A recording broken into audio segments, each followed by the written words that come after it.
Assalamualaikum warahmatullahi wabarakatuh. Buat teman-teman semua dimanapun berada, semoga jenengan beserta keluarga semuanya sehat selalu dan tidak kurang satu apapun. Semoga selalu dilimpahkan rezekinya dan apa yang menjadi harapan tercapai, amin.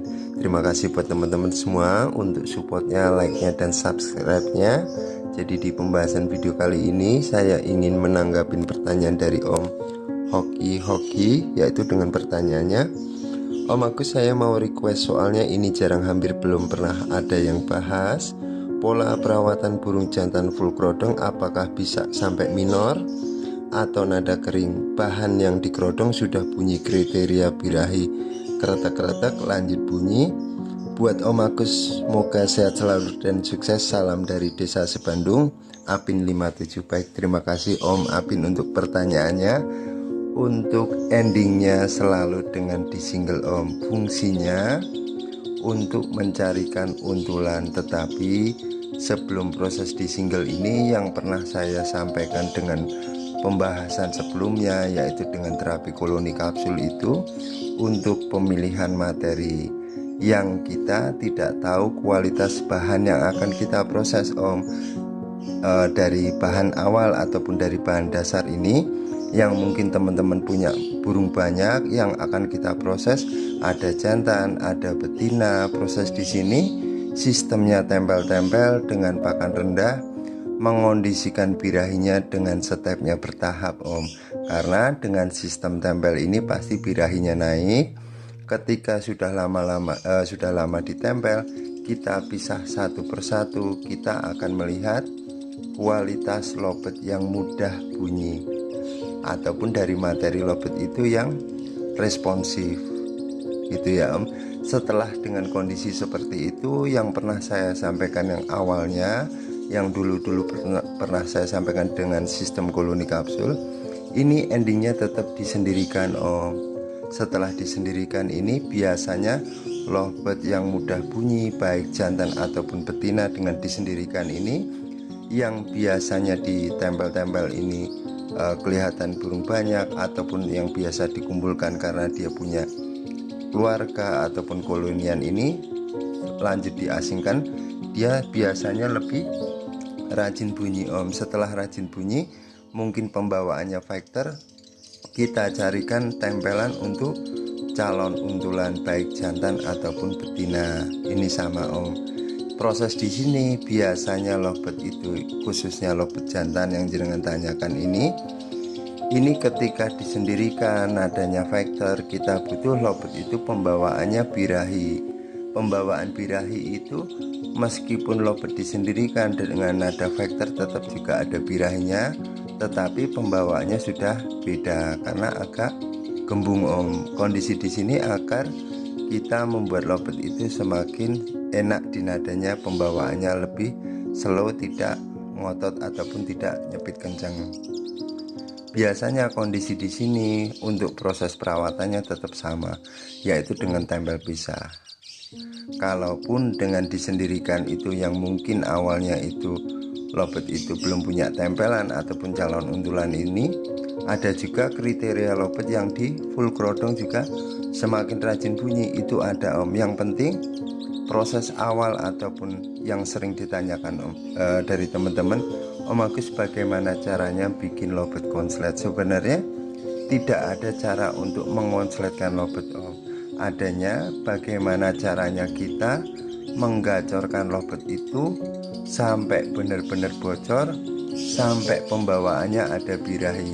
Pembawaan ada birahi itu sekali tarikan biasanya di akhir itu keluar birahinya. Kalau jantan dengan nyepah-nyepah ataupun ngeloloh-ngeloloh yang awalnya durasinya panjang, di sini akan lebih memendek karena adanya birahi di tengah-tengah yang nantinya disebutnya sampai dobelan ataupun ngedobel.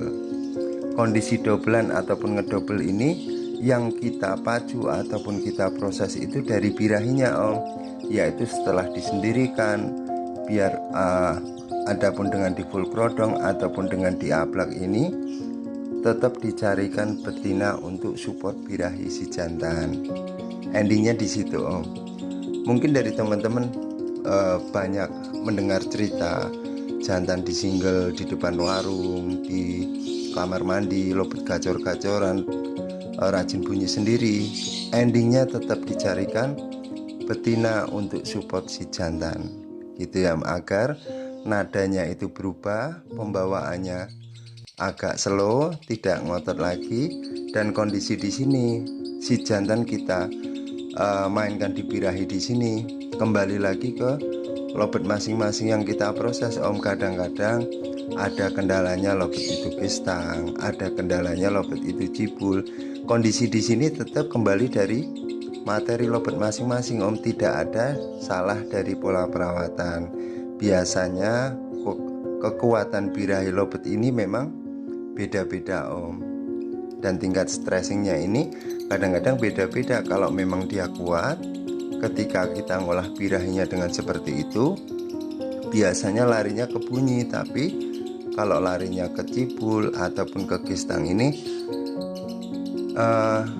tetap bisa kita atasin ataupun kita evaluasi, mungkin dari pakan kencang, mungkin dari proses kita mandikan paksa, itu bisa. Tetapi kondisi di sini biasanya dalam birahi tinggi lobet itu tidak kuat, harus kita hati-hati. Yang perlu diimbangi dengan proses penjemuran kuat Om. Kalau lobet itu kondisinya kistang ataupun cibul, itu yang kita dongkrak dari proses penjemurannya. Kadang-kadang dari teman-teman juga menanyakan, Om Agus, bagaimana caranya membedakan lobet itu suka dijemur atau dengan tidak suka dijemur? Kalaupun dengan lobet yang sudah rajin bunyi kan lebih mudah Om, kita jemur dia bunyi berarti suka dijemur.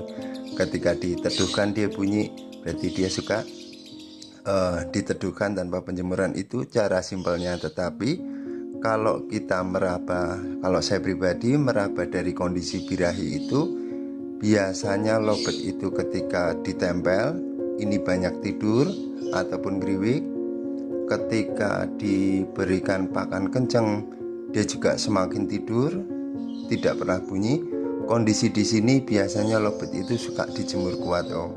Nanti jenengan bisa coba, kalau lobet banyakkan tidur dalam kondisi birahi tinggi ini, prosesnya tetap dengan penjemuran kuat. Untuk proses mandi biasanya saya hanya ngimbangin ketika dengan pola perawatan penjemuran itu, saya bantu spray kabut agar lobet itu lebih tenang, ataupun ngimbangin dari panasnya matahari. Biasanya seperti itu Om. Jadi kondisi proses penggacoran ataupun pola perawatan ini yang perlu diperhatikan, kembali lagi ke materi lobetnya Om. Kadang-kadang kita menemukan lobet itu memang benar-benar susah digacorkan gitu ya Om. Jadi kalau untuk teman-teman yang mungkin dari awal mengikuti ini lebih tahu, ataupun saya minta maaf sudah tahu step dari awalnya, yaitu dengan teknik koloni kapsul itu untuk pemilihan materi ataupun kita menghilangkan kepo. Tetapi kalau dengan disendirikan itu biasanya kalau saya untuk mencarikan calon untulan ataupun main tarik ulur. Coba ketika dengan terapi koloni kapsul ini, ketika saya sendirikan, dia lebih rajin bunyi, lebih gacor. Meskipun pembawaannya factor, biasanya saya lebih menguatkan di penggacorannya seperti itu Om. Dan juga biasanya kalau untuk lobet-lobet lip sync ataupun yang cuman nguap-nguap, itu saya tetap dengan sistemnya saya sendirikan. Tetapi awalnya harus menata ataupun membuat pondasi birahinya itu dengan sistem tempel pisah gitu Om, maksud saya. Jadi semoga teman-teman bisa memahamin, bisa meraba dari proses lobet yang kita poles ini, kondisi birahinya seperti apa, pengaturan dari penjemuran dan tanpa jemur ini. Saya yakin mungkin banyak sebagian teman-teman sudah bisa, cuman kendalanya tetap di materi Om, ataupun bahan.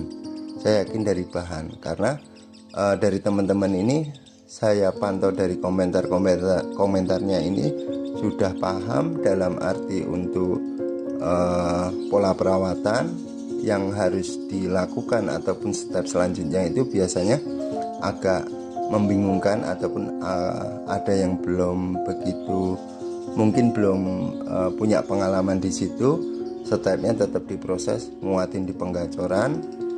Setelah dengan penggacoran kita mainkan birahinya dengan ditempel calon untulan. Kalau jantan itu dengan kasihkan betina yang fungsinya nanti dijadikan satu, prosesnya di untulan ataupun main cabut pasang. Ketika jenengan sudah main cabut pasang lobet itu kok semakin performanya turun, berarti masih tetap sistem tempel agar ngimbangi dari birahi sama emosinya Om. Jadi emosi di sini cuman istilah Om. Dalam kondisi emosi ini lobet itu juga birahi, tetapi intinya tidak terlalu nyaman gitu aja Om. Ketika dijadikan satu kan kadang-kadang terlalu nyaman, lobet itu lama-lama performanya malah menurun. Tetapi dengan proses tempel pisah ini lebih enak, terusin dulu sampai lobet itu benar-benar pembawaannya enak, slow dan perubahan nada, dan syukur-syukur bisa keluar selah ataupun awalan lobet itu belajar ngedouble. Prosesnya kita mainkan birahi gitu ya Om. Dan di sini saya minta maaf kalau ada salah-salah kata. Wassalamualaikum warahmatullahi wabarakatuh. Matur nuwun.